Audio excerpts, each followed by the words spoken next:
Hello everyone, Allison here, and in this video I am going to be going over my monetary budgeting pre-VanLife.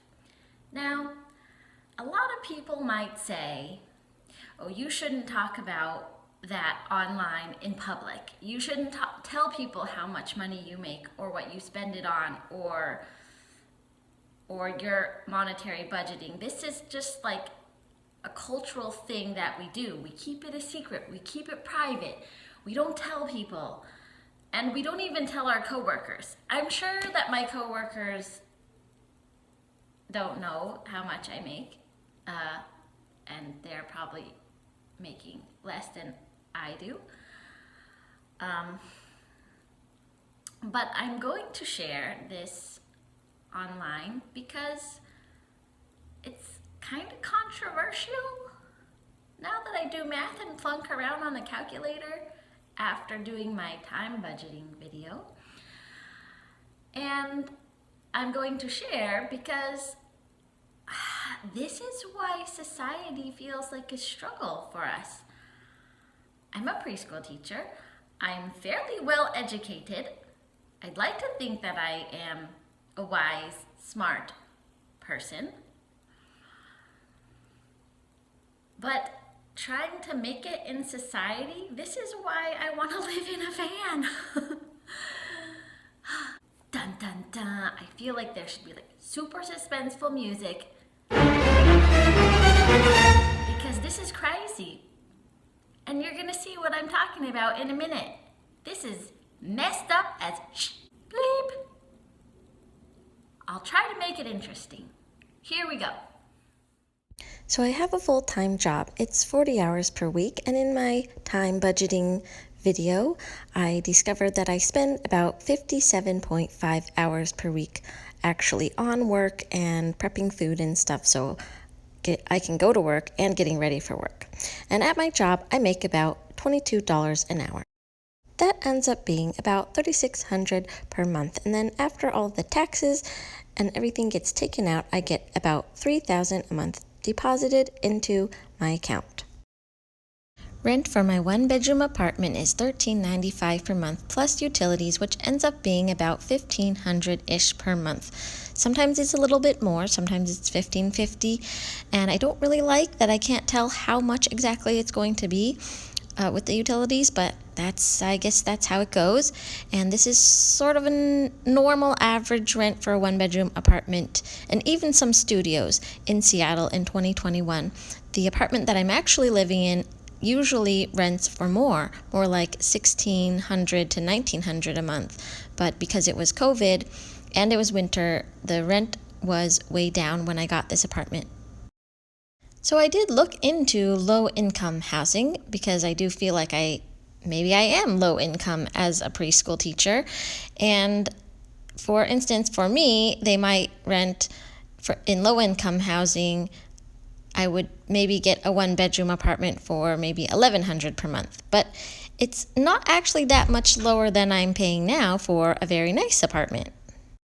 Now, in my pre-VanLife videos, I did show you that I'm also renting a basement room in a shared house, and this is the room that I've been living in for the past 4 years. So I didn't want to give it up because the rent is very reasonable for my income, and it is forcing me to budget for what I want to save for retirement, which is about $650 to $850 per month for the next 33 years, because somehow society let me get to be 36 years old and have nothing saved for retirement. Gee, I wish I would have known about FIRE when I was a lot younger. Financial independence, retire early, because now I only get to retire on time. On average, I spend about $260 to $280 per month on food. This includes both groceries and eating out for the month. Maybe this is kind of low for a lot of people in Seattle, but that's about $50 per week on groceries and then eating out a few times.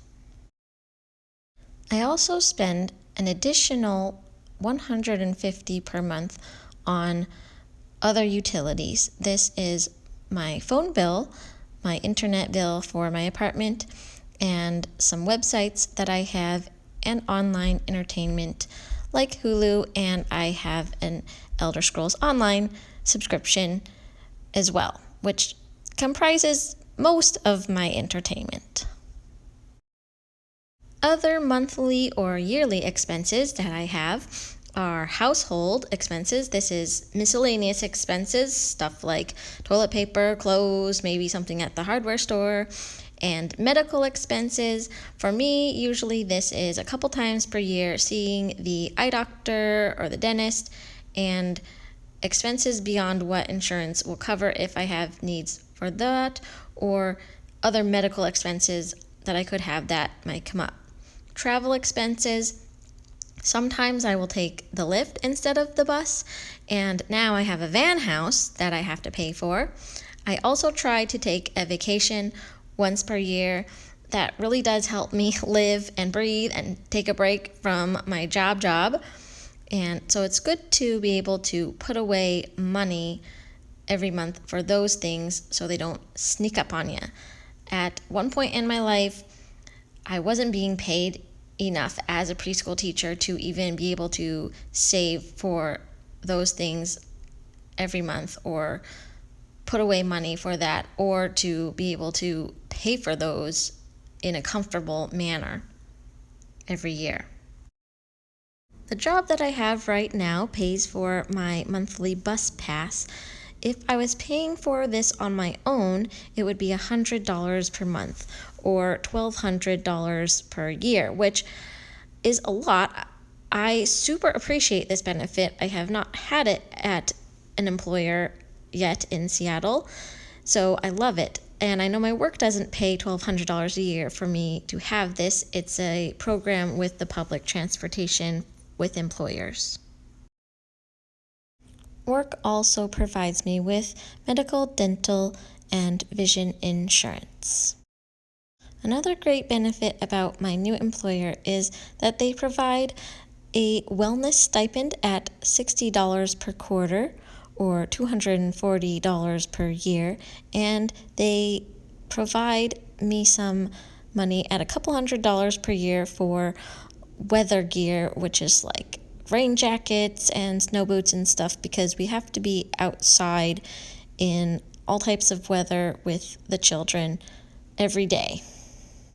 For my retirement account, my work also matches my retirement savings at 2% of my income, up to 2% of my income every year. It ends up being about $75 per month, or about $900 to $1,000 per year, probably for the next few years at least.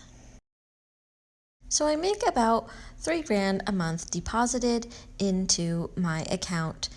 On average over the whole year, maybe it ends up being $3,200 a month, because not all the months have the same amount of days, and maybe there are bonuses at like one time of the year or whatnot, but it feels like $3,000 a month on average. And if I take away my rent, $1,500 a month with the utilities, which is half of my directly deposited income, then I have $1,500 a month.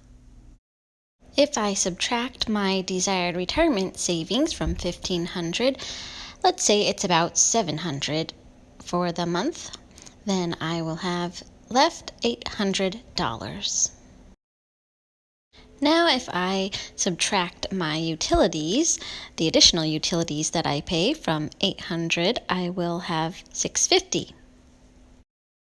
Let's subtract my food expense from $650 at $280, leaving me with $370. That's $370 per month for everything else. My household expenses, miscellaneous expenses, and like if I want to go to a dance class or something, and putting away money for medical and travel. Like car insurance, and now my car insurance is about $135 per month, leaving me with about $235 per month left over, maybe. And that's not very much to survive on for the rest of the stuff. This is why I've never owned a car, because I couldn't afford one. And this is also why people with things like student debt and other types of debt or car payments probably aren't saving very much for retirement.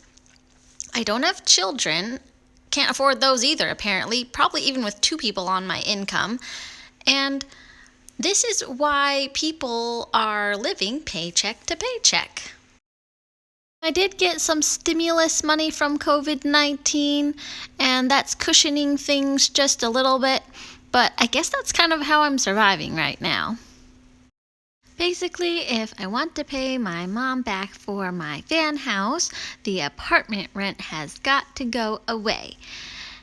And it'll be nice to have a house that I own outright and don't have to pay rent for, and it moves around.